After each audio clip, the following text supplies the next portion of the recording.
Congo France.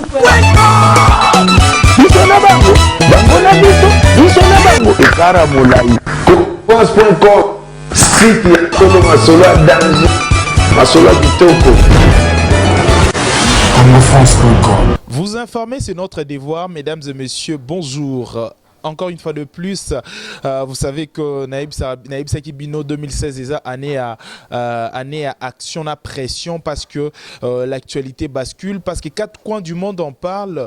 On va parler de ce qui concerne le Congolais. Aujourd'hui, Congolais, ça vraiment na mutu parce que mois de septembre, déjà Makila est un mois mingi pe na amia Congolais nyonso obakei na après événement le 19 septembre. Les Touyamba mona mboka Jacques Ndala oazali président et à MRPC mouvement de réveil et de prise de conscience na kena okopé sambote Jacques Ndala mbote ndeko Raphaël mbote pe na mandeko nyonso ba tala biso na mandako na bango to bisika bazali bana mboka bauti ko kufa ebele d'abord les 19 ozali ezali makila ma ebele etangi plus résultat monsieur pesa 32 monsieur 16 monsieur 42 mais eza ebele donc deux vies déjà eza ebele pour na bateau parce que la vie est sacrée momoko d'abord par rapport à tout ça na kombo ya mouvement de réveil et prise de conscience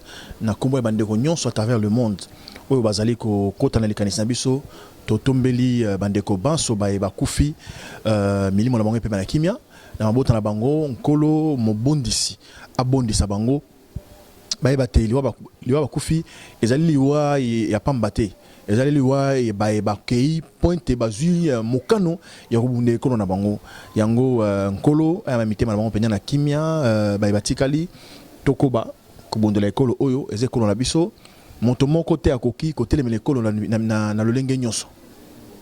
Mais d'autre côté aussi analyse bande comme sous bana mboka bazali ko kanisa bino bazali ko tinda bana ya bato ba kende ba kufa alors que bande ko na bino moko bazali na bandako Raphaël motuna neza malamu penza oyebi otuni question moko bien moko ezolo ba mingi na ba internet bato ba finga yo Jackie yo tinda bato ba ndeko soki ba tindi yo kitana balabala soki ba tindi yo ko kende te Raphaël na ebisol kitana balabala pour na la marche ko kende te yango de MRPC yango ni mouvement de réveil de conscience mais yo moko so vandi o lamuki conscience lobi kita na balabala wala kita yo kabilo elo na loba soki ba tindi yo ba biso non tellement lelo faut que ne marcher ko ya atate ko yate mais soki yo moni ke kolo ezale kolo na yo ba koko na yo ndenge zokutamba otambuso mabe tellement bima na balabala bundele kolo na yo moko bundele kolo na yo alors tant ba dotina ba na ba otinda ba totina ba balabala wana ba okufa ngana tune question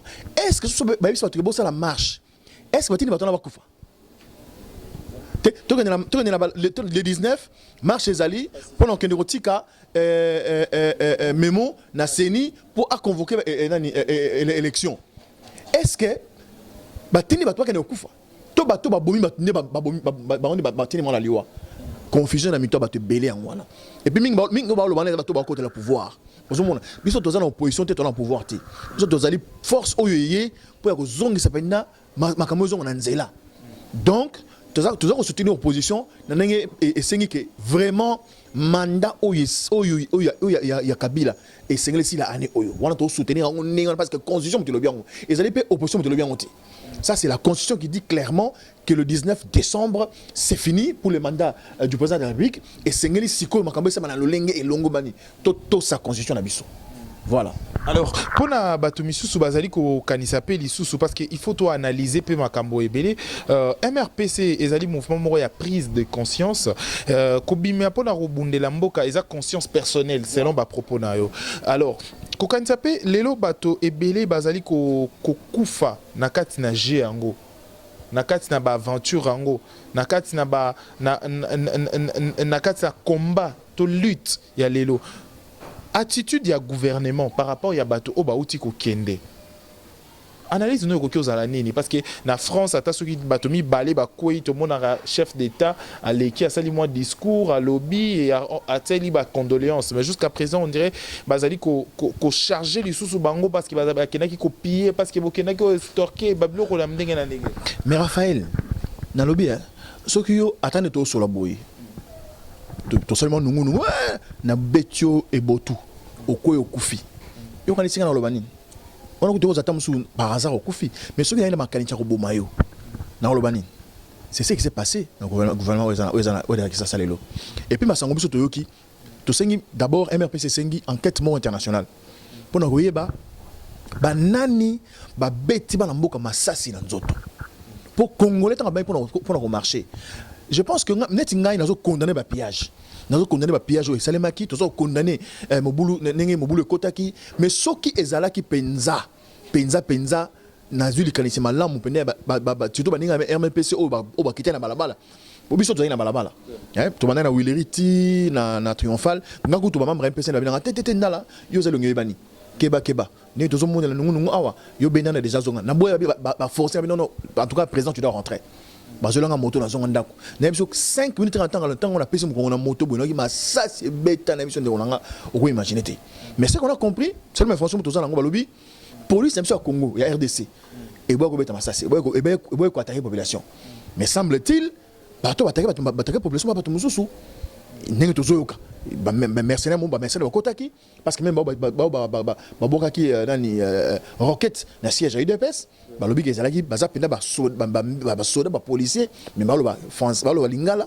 ba français te ba lingala te ba français te soit il moko ya ba côté moko boye na anglais donc makambo oyo il faut tokenela ngo ti na CPI. Donc ça ça la réponse t na ba acte o salima qui parce que ba tumba qui peut ba siège il y a PPRD ba tumba qui ba place na ba bien il y a bato ya PPRD mais MRPC ils a condamné ba acte wana acte nyo sur vandalisme salima qui bobu qui siège à PPRD bobu qui siège il y a parti il y a honorable plus Mabilou bobu qui RCD tous condamné yango. Voilà ce que la population, n'est pas voyou, mais les biens qui au bouca. Mais tu condamner vraiment acte criminel. Oyo, ba soda, na tenia ba soda, parce que bouca, biloko ya opposition. On a vu beaucoup na boutou, on a le mot prémédité. Pendant ce temps, tous les deux actes sont condamnables. Tous condamnés en a combo ya MPC to condamné en haut. Biso vous allez mouvement pacifique. To biso to 50 ba kitana balabala et vous allez ça les mater. MPC au pesa sango papa maman ce que monique mboke ce que ne boy tellement bima la balabala to surprendre bino Raphaël ozoma ça m'a vendu 10h 13h 14h un jour deux jours et sili biso ozala pena muto bobimi boke na musala yo kabia on a ça bokombe na tina bokombe na musala bis normal to connait ba tumba ba bis ba transco papa maman ndeko matata ponyo kabila kabange na ba famille na ba ko transcoté transco bis na biso to zo biso ta passe et ça bus ya l'état sur le lot de ton kabila on so kabila longo biso ne kotika la kaka to souffrir na ba 207 to mbenga ngo esprit de mort boyebi yango bien botika et puis et quoi ça fait biso population ça infiltré il faut babylone sans photo étudiant il faut enquête minutieuse pour voir qu'est-ce qui s'est passé réellement voilà qui piège attendre bato opposition pour ba kwea na muselu voilà mais dans tous les cas nous condamnons ces choses là ces pratiques là donc biso MRPC mo to senga mouvement ça na mboka oyo mouvement bana 16 heures Tenez sur 16 heures. Voilà, on a déjà ton. Yo quand on golo non, batata va les 10, il y a moins songolo, les 20, il y a moins songolo. Tous en événement. Tant que boy bien sur la musala pena normal. Tant que squat, on est en boulevard et tout na pour ozonga wana. Tu envoyer boulevard du 30 juin. Je vous souhaite ça l'événement aux années wana. Tout se préparer. Donc, nous doit se préparer, je crois que photo to sangana na bandera lucha. Na bandera filimbi ozola nangai, ba opesa ba bazana ba numéro na Facebook tout se contacter. On doit préparer un événement de chaleur. Un événement de grande chaleur et de grande ampleur parce que ce qui se passe maintenant là, ce n'est pas normal. On ne peut pas tuer bana batuka raboy, on ne peut pas. Mais Pipe Toyo qui bazali ko marche aux ala qui pacifique aux ala qui autorisé par autorité en Mboka mais bazali ko lukisa ba tu ba organiser qui ba organisateur nyo sur marche oyo bazali ko lukisa bino en fait bazali ko lukisa bino déjà yozu déjà moi convocation to nungu nini moko dans la procureur Félix Félix Numbi Kabangi Numbi je pense à lobby bakanga batu même pas besoin d'hôpital. Au moni Raphaël Mbokoyo, ils ont couvert parce que battement on a qui yanke trop. Au moins une autorité judiciaire le gros la procureur de la République a ko ba ndé wonate bakanga banani bakene okanga Tshisekedi azana ezakante 11e 10e bakene okanga so ba mibali muto okanga yiwana Tshisekedi amulumba yende bakanga donc yé venema bazo ba soda so baza mibali tout le monde on émission so baza mibali allez arrêter Tshisekedi allez l'arrêter. Les Martin Fayoulou, tout ça, nous là, on n'a rien fait. Allez arrêter Tshisekedi parce que c'est lui le leader de l'opposition qui a donné le mot d'ordre. C'est lui. Allez, si vous êtes des hommes, allez l'arrêter. Pourquoi on veut se moquer des gens? Hein? En ce moment, mon cher, on n'a pas besoin de ça. On a besoin d'une réconciliation. Raphaël, Mboka, Oyo, n'étape de commune, on trouve tant qu'il y a réconciliation. Parce que moi, ça m'aventure. Hein? Dans la télévision. Donc, tout ça, là. Bon, quand je parle, parce que dans la kandamo, oui, imaginez. Tu comprends? On a tué des gens et tout ça, na Saint-Joseph, na limité. Donc, biso tozali même tout un mouvement il y a publicité. Un mouvement il y a populisme. Nous on n'est pas comme ça. On se comprend. Sinon tu na marche tu photo on a trouvé que c'était pas important. Ceux qui nous ont vus. Non, j'étais là. Ceux qui nous ont vus nous ont vus. Les événements est singoté. Les événements est singoté. Nous on était là.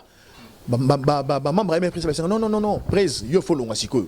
Et puis, heureusement, parce que j'avais résisté. Dans le long, pas des bandes de bandits. Donc, et puis, bisous toi leader. Ozomona, mon tueur Jacques dans la leçon à Koufi, tous ces événements, tant que ce mouvement peut Koufi. Ozomona, parce qu'on nous appelle les porteurs du dé. Ozomona, pas porteurs de la philosophie. On doit nous protéger, on doit nous conserver, on doit comprendre. Mais c'est quoi, na moment où tu commis à wa, il faut pas alors que tous en amont au dialogue et préalable et dialogue ils allaient comment déjà pour bakisa lisusu makambo likolo ya makambo to ezali ko créer sous mbilinga na mambi ezali dialogue. C'est pourquoi je dis que pouvoir au bateau soutenir Kabila baba distrait ou soit il n'aime pas carrément Kabila parce que sur ligne lelo Kabila il faut encourager les réconciliations. Yo kabiso plan oyo MRP tozalango. To sengi na rais aza présent mboka oyo akene okuta na Tshisekedi. Basolo la bango mbale. Dialogue ba sala aventure. On se comprend nga lelo avant tout comme en décembre, il faut président Kabila na président Etienne Tshisekedi bakutana. J'insiste, on est allé plan oyo solution biso MRP trop proposé. Ceux qui bakutani biso ba jeune la ligue de jeunes et parti politique nyonso et la majorité et la opposition il faut tout sangana bisonner tout ça la facilitation tant Etienne Tshisekedi na Kabila bakutani la ligue de jeunes et jeunes nyonso to sangani comme un front commun to kobenga sikoyo ba leader mususu o article tout temps comme on parce que tout ça doit tout temps to bossa na misusu mais le tête à tête Etienne Tshisekedi Joseph Kabila est important. C'est le moment avant décembre, il faut Koutana. Parce qu'on n'est pas d'accord avec les résolutions, nous on est contre ça. Vous comprenez? Et puis quand ils vont se rencontrer, il faut une réconciliation. Réconciliation d'un d'abord, premièrement, Kabila il faut se réconcilier avec Tshisekedi. Kabila il faut se réconcilier avec le peuple. Pour te confier belé. Et ça, et ça, pour faire les 11 T, mon cher, Namasi n'a pas beaucoup. Naba plutôt,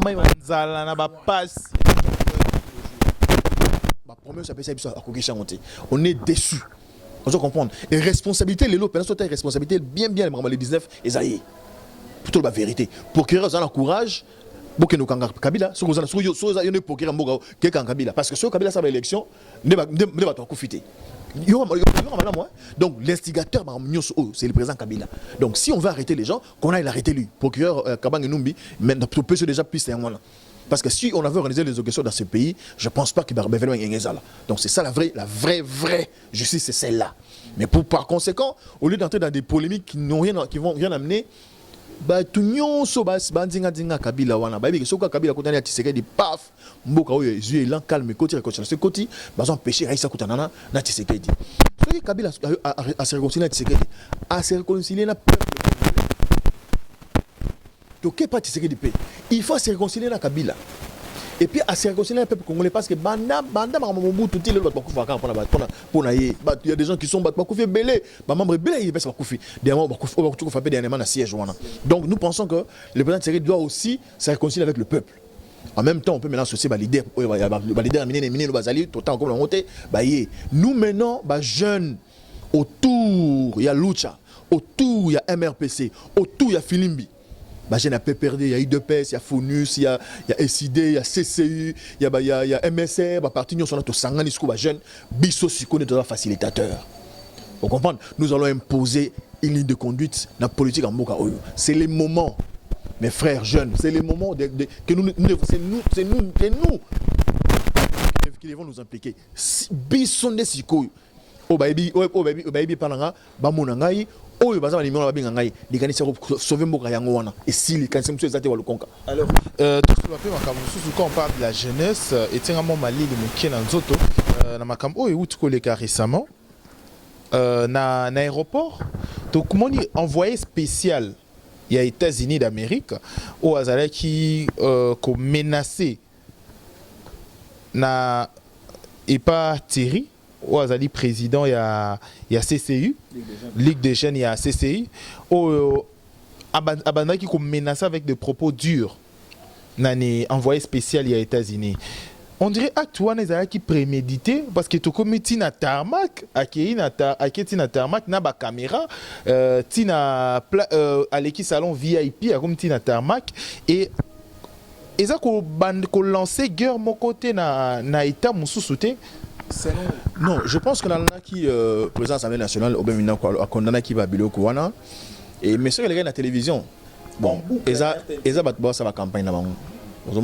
Nous sommes, cher président Thierry Monsené, c'est un ami, c'est un frère. Nous président de Ligue des jeunes, honorable Deo Indoulou. C'est bien bon, ils ont bien beau ça là. Donc, Ngaï, Bisso MRPC, doit vraiment la tolérance qu'on imagine. Si vous voulez, on peut en beaucoup, on a été en beaucoup. Raphaël, si vous voulez, on peut en beaucoup, si vous voulez, on peut en beaucoup, tout le gonya. Mais si vous avez qui pour nous l'exaquer, vous avez un leader, je crois que c'est bassesse. Vraiment, je vous parle en tant que frère, tu es banni. Tu es en mode de là. Donc, s'il y a des choses, beaucoup ça pour nous tout à fait d'accord. Donc, dans un cas, on va place sur la tête. Comme il y a tolérance, ton dimana. Ceux qui le lot, c'est que dans Kabila va se réconcilier, biso jeunesse se réconcilier, comme la tolérance.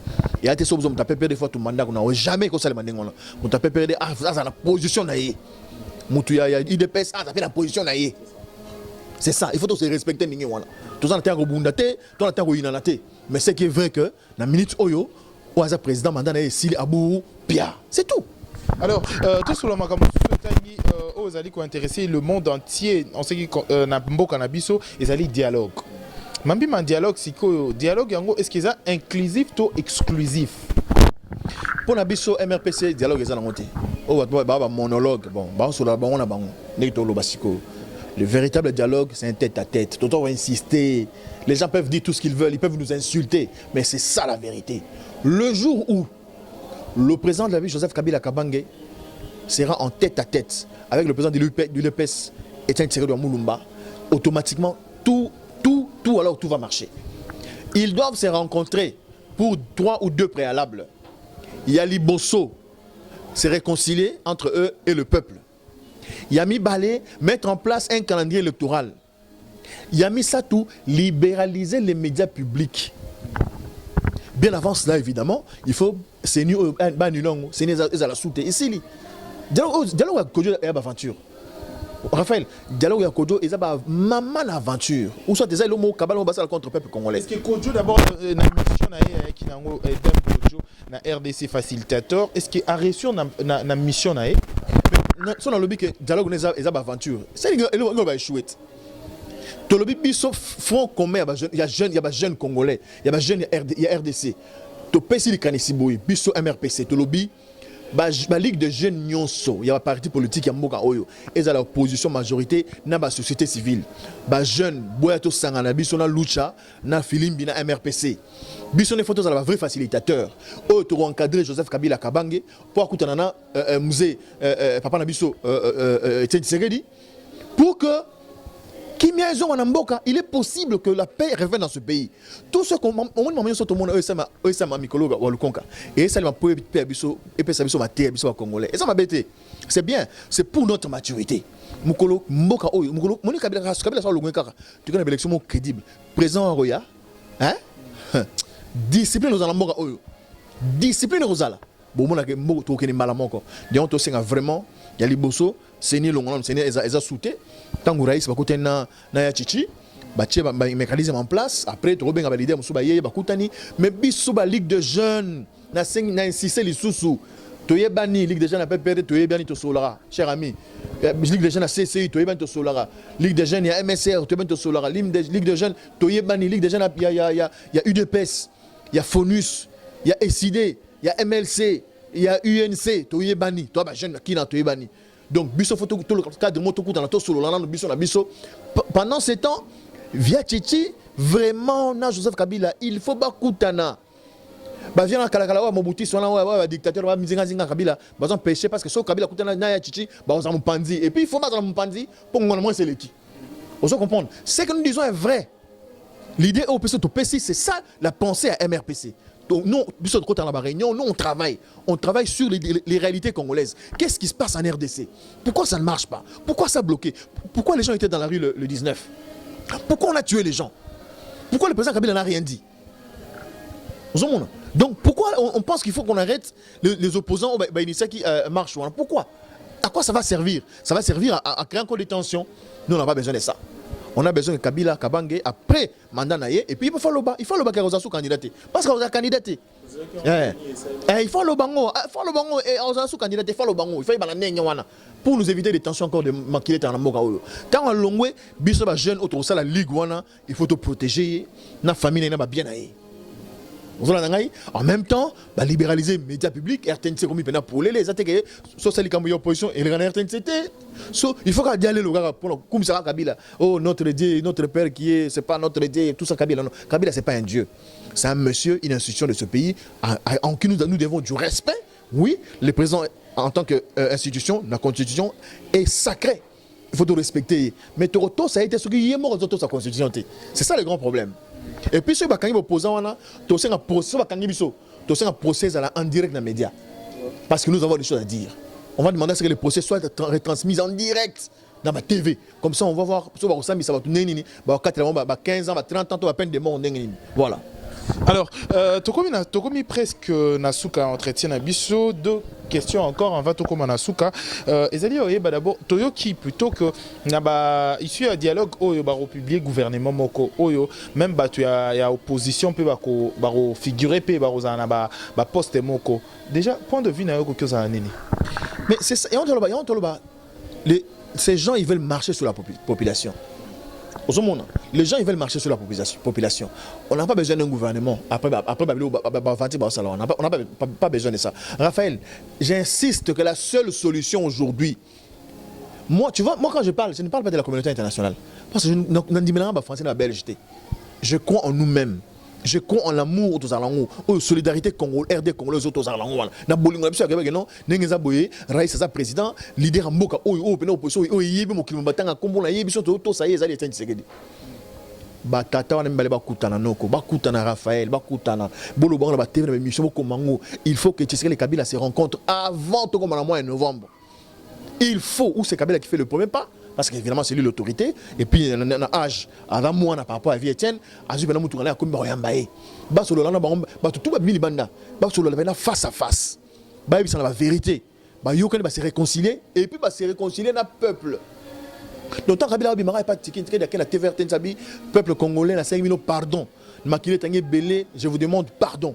Et puis je ne serai plus candidat. VTN, caméra, RTNC qui est pas naïe. Et Zui à lobby. En tout cas, Bandeko, beaucoup de belé. Tout ça qui est bolimbisi. Tout ça qui est bolimbisi n'a pas coco. Et Siline de Konangaï, tout ça a besoin de gouvernement. Ce que nous disons, ça c'est une idée. Et en plus, nous insistons. C'était ma casse. On s'est répété. Pour que tu aies tout bien. La Ligue de jeunes, il y a parti politique, nous sommes majorité opposition, centriste, plus MRPC, plus Lucha, plus Filimbi. Donc Sangani, pour ambitionner toute la score, véritable modérateur, il y a événement à négocier, au Salim. Alors je pense que Bakondi ba Hollanda pe pour Hollanda Rabiso, je pense que ba Hollanda pe en plus c'est ça ba vous avez résolution à Malamu. Et on a pensé, excusez, on a pensé déjà ceux qui ont sa gouvernement et que bat opposition, ba poste, nazo senga bino. Dans chef de l'État, le président de la République, ceux qui barotia opposition, ministre, ça va frais d'installation t, ça va frais d'émission t pour servir alors nation et parce que mbongo ezate ba koti na gouvernement pour préparer élection. Au côté de la cuisine, au côté de la laboratoire, na lingo lobango te mais bon, baninga MRPC bolimbi sanga. Biso to côté na réunion. To ezone ndeni, to lobi soki kabila net série bakutani. Alors, en ce moment-là, biso ba ligue de jeunes MRPC na lucha na filimbi. To comme isko ba facilitateur. To comme moi point mo boye, to zo tchama pression, so muzanga kene to zo ngisi. Siko to sala ndenge nini. To sengina ba congolais nyonso bazana diaspora. $5 tilikolo batini mbongo toke na ba étudiant nyonso baza na Congo ba étudiant wa Congo ba étudiant Congo RD congolais na ba Lubumbashi na ba Mbujimai na ba Kananga partout les étudiants d'office ba komi ba agent ya CENI komi ça volontairement pour enrôler na pour organiser l'élection. Pendant ce temps, Torota la ningi toko ko kumbela pa parce que tension ça makasi pour élection crédible pena na mutu ya CENI toko chapi mutu mususu. Bon $5 ya bato ba opesa nani ya ko gérer ba mbongo wango. Ceux qui te connaissent bien. Tala, ezali kambuya autre bara quelle force majeure. Il y a plus de 6 millions de Congolais bakoufi, RD Congolais bakoufi. Comme ce que il y a mobilisation. Tout bon ça va, tout que compte mon la banque mo songo la na ba pays nyonso. Tina mo on a compte wana. Mais attends, ceux qui cabinet tiré bayokani. Mais au moins on peut avoir une structure. On dit bon, tout ça par exemple gouvernement était à 15 personnes kaka. Un gouvernement après 4 ou 5 mois ou même à la rigueur une année pour nous organiser des élections crédibles, transparentes. Biso ba Congolais ba étudiants na boui. Tala, ba étudiants ba prêt, il y a aussi la bénévolat wana. Il y a encore ba tout ba agent opérateur, tout opération, il y a CENI. Biso ba journaliste tout ça prêt au côté explique au travail pour la moka. Donc même gouvernement il y a gouvernement boya, gouvernement d'urgence. On a besoin de frais d'installation, juste un gouvernement de 15 ministres. Objectif, organiser les élections. On a besoin de l'école, mais il y a des cuisines solo, sa proposition, donc en tout cas merci. Na bandeko MRPC, on peut mettre un MRPC Bango Longonia, Pagna Nathalie, MRPC France. En tout cas, merci à tout Bunda. On est vraiment ensemble. Na PCP Longonia, na sur Marc Taboulay, donc Azali représentant MRPC en Europe, mais en Belgique évidemment, en Europe. Donc, basé belé, besoin d'un monde mobimba, besoin d'un Canada, besoin na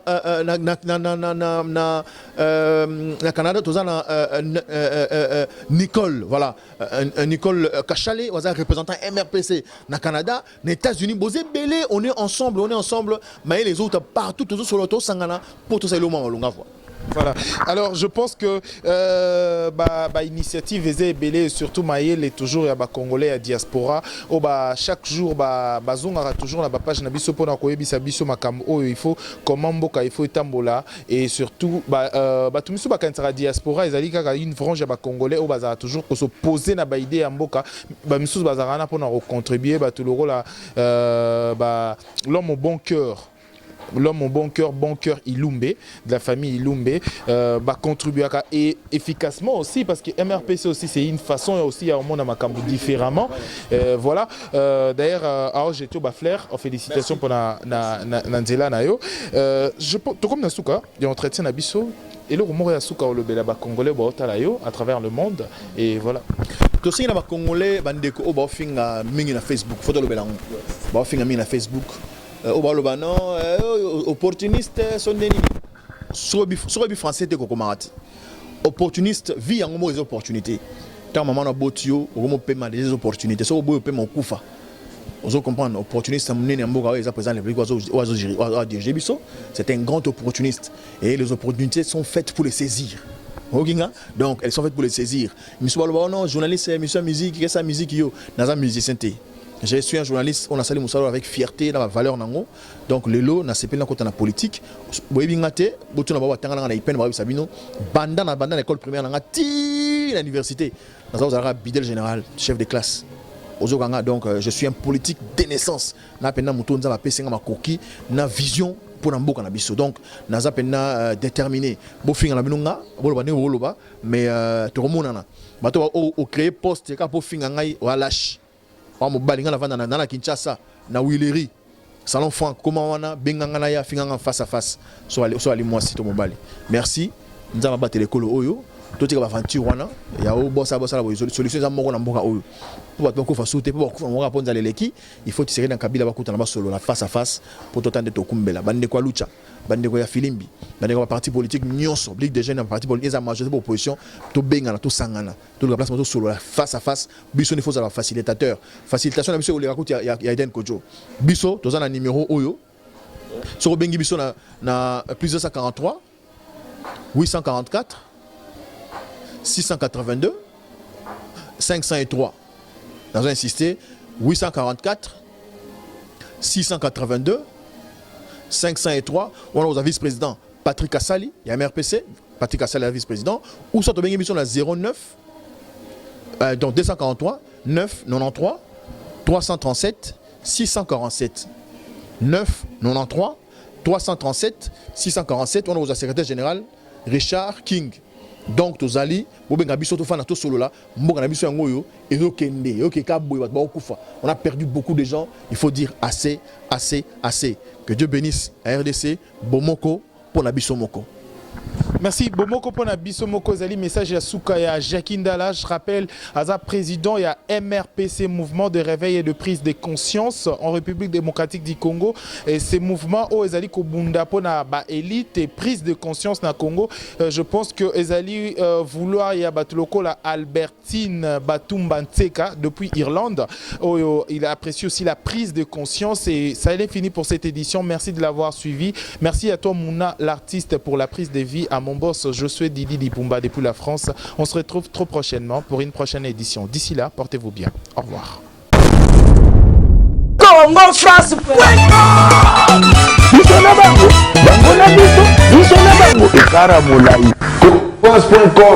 Site ya Kolo Masolo ya danger Masolo ya kitoko. CongoFrance.com